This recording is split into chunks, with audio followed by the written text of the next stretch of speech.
Welcome to another episode of Leadership Synergized. I'm Kevin Smith, and in this next 20 or so minutes, we're going to talk with our good friend, Amy Culleny. Amy was on last week. If you've not had a chance to see that episode or hear it, you want to check us out on our YouTube or on our Apple podcast, and we can give you more information exactly where to go before the end of this episode to hear Amy's words of wisdom from last week. Amy, good day again, my friend. Hey, Kevin, how are you? I am great. Hopefully you're doing well. And I know I don't have to ask that. You're always doing well. The smile's there every moment, every time we have a chance to speak, and every time I see you, and it just speaks volumes. Thank you so much. So, Amy, thank you again for joining us. And last week we talked about your foray into entrepreneurship, approaching your 10-year anniversary with the Admin Amy business.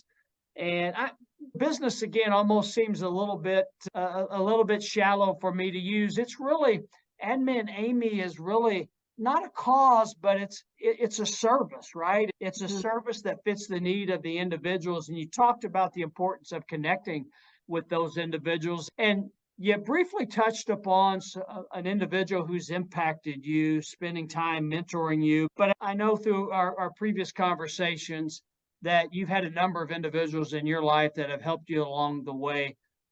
So I'm not going to ask you to talk about one, but share with us, our listeners, about the people who've impacted you, how they've impacted you, the difference they've helped you make today. Yeah, of course. And like you said, it was hard to just pinpoint one person. There's so many people on this journey. I could think of my parents who set the example of working hard as for the Lord, and my mother straying from gossip in the workplace. She has shown me by example that, which is so incredible. I have a pastor who has consistently been able to love people, even the most difficult of people, throughout his career. I've had clients who, as I touched upon before, they just wanted to see me succeed. They decided they would help mentor me, and you yourself included, tell other people about me for no reason other than just to help see me succeed. So that example in my life has shown me what it means to be a really good business person. And just people I've never met. I love Stephen Covey's The 7 Habits of Highly Effective People. And he has taught me seek the win, seek to understand, and synergize. And then, of course, there's God, who has just put all these people in my life. So I definitely would not be where I am today without him carefully orchestrating that entire path. So it takes a village. That's what they say, right? Yes, they do. And you mentioned one of my very first introductions to leadership philosophy, Stephen Covey's 7 Habits. And I have to ask, which one of the 7 is your favorite or best represents Amy? There's one that definitely stuck with me a lot, and that one is the synergizing, which we can definitely talk about once we talk about transformation. I loved seek to understand first and then be understood. That one, it goes against the very aspect of our nature, right? When you're in an argument with somebody or in a disagreement, you just want to defend yourself. And not until you sit down and you understand why they feel the way that they feel and truly try to understand, will they even trust you enough to hear your side? That has just really been so motivating to me. Like, everybody's got a story. Everybody's got a reason why they feel the way that they feel. And it is so important to not go to your default position of defense, but sit down and really understand. And I just love that one almost as much as it is challenging to me, because it's very challenging, but I love it so much. I can relate very much to what you just described. Actually, that habit 5, seek first to understand, then to be understood, is my favorite. And I have found, and look, I'm not claiming I've not executed that habit perfectly throughout my career or life, but when I have been really good at executing that, wow, it's powerful. The opportunity for self-growth, the opportunity to truly serve others, and the respect and trust and the development of values with self and others that Mhm. habit allows you to do. It has probably been the most valuable asset when I've been able to get into that focal aspect. But I've fallen down too many times. And I'll have to also tell you, habit 7, sharpen the saw, never was very good at that. I Mhm. was afraid to take time off or to step back and decompress for fear I would cut myself with the saw, right? In that piece. But your habit 5 that you mentioned is just outstanding, even in today's leadership world.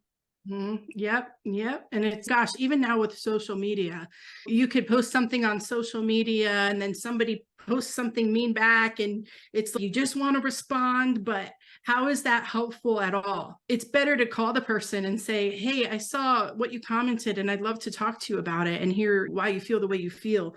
But it's so great how timeless his book is, right? Yeah. Especially now with social media and how important it is. Yeah. No, it absolutely. Timeless is the right word, I should say. So, what a great tool, the 7 habits that you've introduced here in this conversation as a segue in. You and I have talked about the still leadership model, still leadership philosophy, the S standing for serve. Those habits really go to service Mhm. of others, but service to self in that regard. How about Amy? When it comes to self awareness and the ability to serve and bring value to you in order to expand value opportunities for others, where do you focus at? What's your focus at this point for that personal growth? Yeah, so I definitely have a coach that mentors me. I think it might be a little bit hypocritical to think I can coach others without having a coach myself. So I definitely do that. But then personally, as far as if you think about your areas of wellness, you think about, gosh, what are they? Financial, spiritual, social. I think there's 8 of them. And 3 of them have to do with relationships. So obviously, it's very important to sharpen the saw right there, right? Mm. And so my default position tends to just be to isolate myself. Unfortunately, that's where I tend to go. So what I have to do is I have to just be very intentional about making sure I am spending time in relationship, making sure I am spending time with the Lord and he helps me to love others. And so if I don't do that, I just remind myself it's just as important as like eating or drinking or breathing.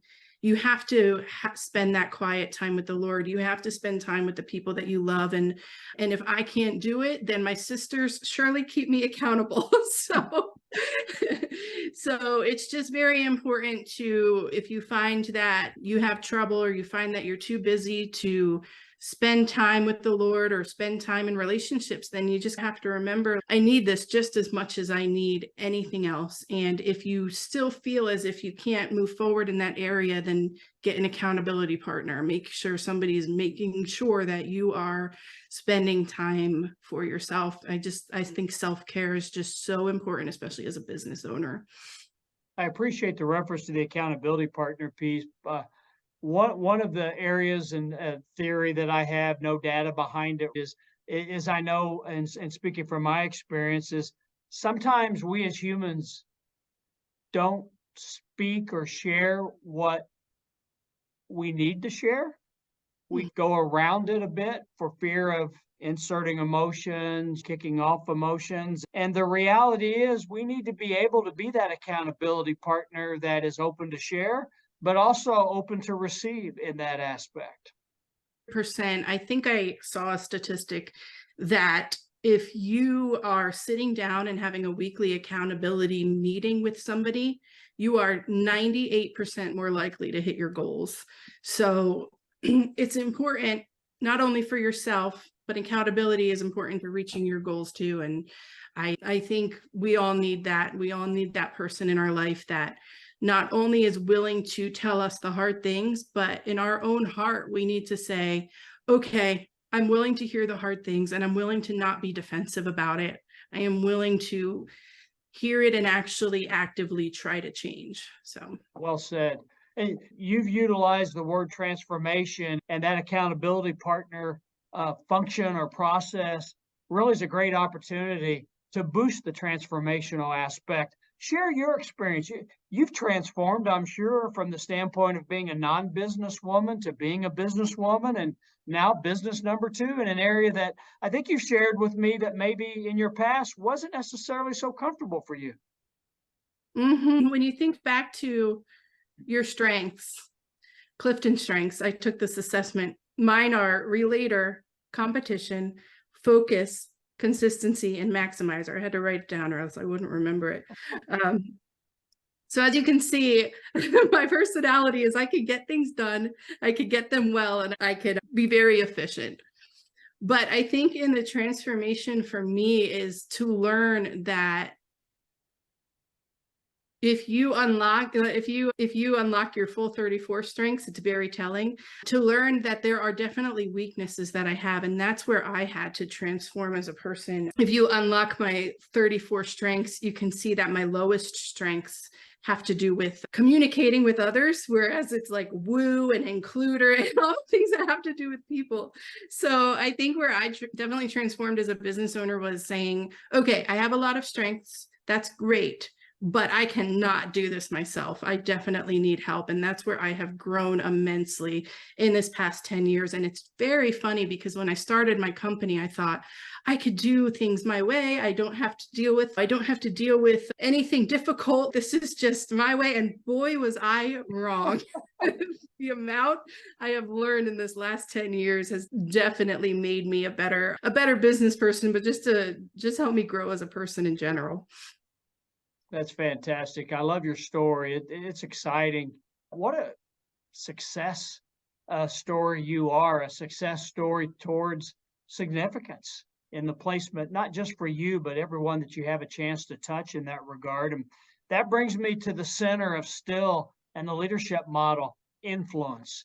You have such a strong, positive, natural ability to provide an impactful influence on all of those blessed to work with you, to share life with you, whether it's in church, whether it's watching a play, directing a play, performing in a play, but in your business aspects as well. How difficult has it been for you to grow into the influencer that you are today? Yeah, it's so funny that you say that because I don't necessarily think of, sometimes we don't see in ourselves what other people see, but I don't necessarily think of myself as an influencer. Maybe because in this day and age, an influencer has connotation. Yeah, that's true. But yeah, I think if I am influential at all, I try to use my life as an example, just because, as I touched upon before, I've had people in my life set an example for me. And I am not the best communicator or a public speaker. Sometimes people just like to talk. They love to hear themselves speak. But I've been inspired and influenced the most in my life by people who just humbly led by example. And so I hope that I can follow in their footsteps and just lead by example. My mother was a great example of this. She worked in an office and she pulled me aside one day and she was telling me a story about how in her workplace, people sometimes like to gossip a lot. And she said to me, I have never, ever participate.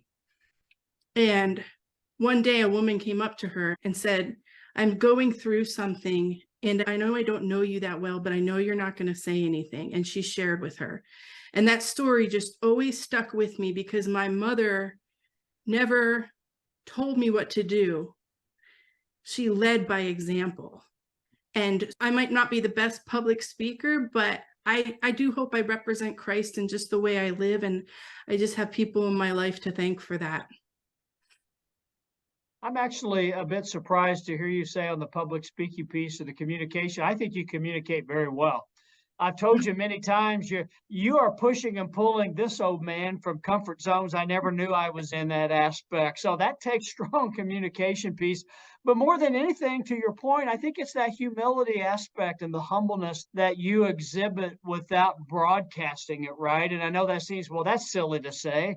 If you're humble, you're not going to broadcast it, but yet it comes across in all your words and your communication attempts. And I think you're an excellent communicator, quite frankly, much better than I in that regard. And I think that's one of the benefits when it comes to the influential opportunities and impact that you provide others. Thank you. Like I said, sometimes we're our own worst critic, right? I really I can appreciate agree with that for me. Yeah.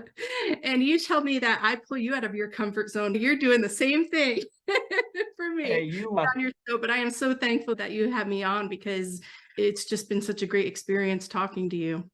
you are a star, my friend. Don't ever doubt that. We're not quite done yet So, because as you do so naturally, and this is where I think your communication skills are at the best, you lead right to that next aspect. And when it comes to leadership and when it comes to humility, as you've discussed, and serving others, the core is always from love. mhm. Yep, I can't agree more. Like I said, I love the scripture, count others more significant than yourself, because the scripture doesn't say, count your superiors more significant than yourself, or count your elders more significant than yourself, which we certainly should. But the scripture says, count others. It keeps it very general. So in the people that I lead, like I said, I have 3 employees. I don't like to count myself more significant than them just because I own this business. They're smarter than me, and that's what you're supposed to do. You're supposed to hire up. And you had talked about how we're not really a company, but we're a team. And I just find it so important to count those people who work for you as significant, because guess what? You wouldn't be where you are without them supporting you. And that's just something that we humbly have to accept as people who are making a hire. You're making a hire because you can't do it all. You need somebody who can do it. So I think in this day and age where so many people they get a job and they quit after 6 months, I think it's because we might have a heart problem and we might be counting our employees as not significant. And so I definitely try to exemplify that with my employees, and I hope they'll stick with me for the long run. And one of them's watching this episode right now. Hint, hint. And is she making faces at you, by the way? She might be, but she's going to be helping me edit this program for you. So So she wanted to get a head start on that piece. Now, that doesn't count on my time, right? No, I'm just kidding. Just kidding. To your point, and I think you really hit upon something that's very near and dear to many, myself included, I'm sure yourself. There's times I'm taken aback a bit, and I don't know why in this 21st century that there's still this discussion. I can share experiences, not to brag, but just honest experiences where I have made a proposal to hire someone and pay them more maybe than the next immediate supervisor because of their skills, or to promote someone with a salary that gets close to what the next executive leader might be. And I've been disappointed by some of the pushback on how we can't do that because it sends this signal. And I've just never thought anything about signals in my life. And maybe we focus too much on signals. And if somebody is valued, that's what they want. And if we value those people, whether we pay them more than the boss, the supervisor, the executive, or not, if they deserve that, why not? Why do there have to be these preconceived paradigms and notions that can't happen? But it still exists today, unfortunately. It does, unfortunately. And maybe because I have a small company that I can get away with certain things. But gosh, I've never liked staying in the lines. I just think it's so important. And it brings me back. And gosh, I'm probably going to butcher this, but I know that there's a parable or scripture in the Bible about the people who didn't work a whole day's wages, but they made the same amount because you wanted, the person paying wanted to bless, right? There's no scripture against blessing others as much as you want to. And yeah, I agree with you completely, Kevin. I just think if somebody's worth paying, then the worker deserves their wages. 100%. And look, you're the owner of the company, right? You have a chance to make the mark, not just for your team, your business, but for others in that regard. And I love the passion you have for coloring outside the lines. If I would have had you as my art teacher in 3rd grade, instead of those S minuses, it might have been an S plus here and then. Now, I'm going back another century with the grade formula. I was really good at getting outside the lines from the start point in that regard.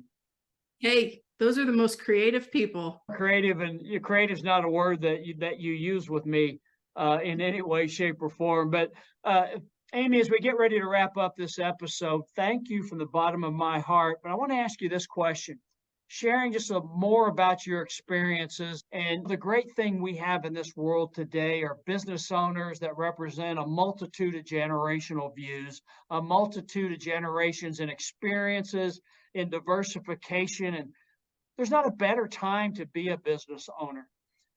Taking your experiences, what's one piece of advice you would offer for someone who maybe is looking to just go forward and do something that they never thought they might do, start a business or grow a business or purchase a business or take a step towards a new career?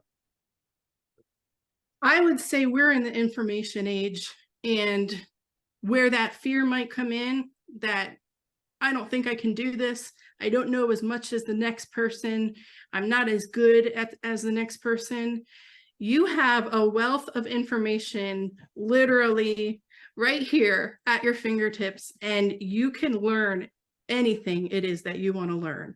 It just takes the work of putting in, and that's where a lot of people they might get stopped up, is that they don't want to do the work. But guess what? You can learn anything, and you can take a webcast, you can take a podcast, you can Google it, you can do anything it is that you want to do. You have the ability to learn. And I would say, as lovingly as I can, that there's no excuses if you think about it that way. So as a coach, I like to lovingly keep people accountable.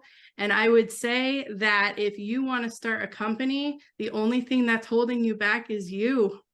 So just go for it. I couldn't have said it better. And I really appreciate your correlation on the work piece, because I just told someone today in conversation that I'm not sure the appreciation for body of work and the connotation and meaning it once had still holds true as broad as it maybe should in this society today in that aspect. Too many times it seems like, and I'll use a theatrical analogy, too many times it seems like we as humans want to go to the final act and not worry if the audience understands how we got there in that regard. But it's all a start point, right? Queen Esther, the one queen had to leave for the new to come in and the story to be told. Hey, I watched the whole play, right? I didn't go to sleep in any way, shape, or form. Yep, exactly. You just gotta move forward. And fear, fear is the worst enemy of moving forward and being all that you can be. So kick that fear to the curb and just push through it. I love that. And let me ask for the audience, what's next for Amy? I still feel very new on my journey. I mentioned this before, but gosh, you have had people with so much experience, longer than I've been alive. I love hearing and learning from them, and I am nowhere near done growing. So what is next for me? Gosh, I would love to build my company from 3 employees to 50 employees. I am just so excited to see where God takes my company. So I hope to one day be able to bless others financially. That is where I am. That is where I'm trying to head. That's my why. And just continuing to get more clients that I can serve and grow my employees and really pour into other people. So that's my goal. I'm 35 and I've got a ways to go, but I'm excited to see where it takes me. The term you use, still feel new on the journey in that aspect. I think that's perfect. Every interaction I've had with you and or one of your team members, it's like, hey, this is all new, it's fresh, and we're moving, and the pace is right where it needs to be, right? There's no stop signs. There's no caution lights. It's we're go and let's get there in a loving way. And I think that's perfect when you sum up who Amy is and what Admin Amy and your coaching business stand for. Thank you so much, Kevin. That's so great to hear from somebody else. So I appreciate that very much. So before we close, tell our viewers and listeners, as I know you did last week, but let them know again, how do they find out more about Amy and her services or the coaching services? And hey, maybe if you want to grow your company to 50, where can they apply for a job at, so to speak? Good question. So my website is www.adminamy.com, and my coaching website is theplansehas.com. So you can visit me there if you are interested in becoming my client or becoming a student of mine. And I am on Facebook, Instagram, LinkedIn. Just search Admin Amy and you will find me. I don't have any job openings open right now, but adminamy.com is where it would be if I was offering any employment. So that's where you would want to go. And I promise to keep her honest and make sure when a job's posting opens up that you can go apply in that piece, right? Because they're coming. There you go. They are Accountability. coming. All Amy, right. my Thank friend. you. I just wanted to thank you so much for having me and for stretching me out of my comfort zone, as you say that I do. So I just really appreciate you. I appreciate you, my friend. I love you and your team and the mission you're on. I think it's fantastic. You've had great success and you've made much significant opportunities for others, yourself, your team. And I know there's so much more there because God's got you, and I know you're really comfortable with that. I admire you so much. Thank you for all you've meant to me, my wife, and what we're doing, attempting to do. You are awesome, my friends. Stay fresh with the journey, as I know you will, but thank you from the bottom of my heart for your time, but sharing your story. Thank you so much, Kevin. And I'm so glad that you are part of my journey as well. And you're alongside and watching it grow as well. So I am just really glad that God brought us together to work together. So thank you. Thank you. You're very kind in that aspect. And I hope for our viewers and listeners that you've enjoyed these 2 weeks with Amy, last week and this week. And wow, the heart, the passion for God, but the heart and passion for service to others that she represented these 2 weeks, it's there every second, every moment in everything she does. I encourage you to reach out when the need or interest is there and check out for those applications because those jobs are coming. She's got much success ahead of her as her team does as well. And I just want to thank all of you from the bottom of my heart. God bless you for what you do, for what you represent. And keep in mind, leadership, it's all about still. Serve others, serve self, love, and go lead forward. Lead with God's hand, His support, and His grace. I appreciate you from the bottom of my heart.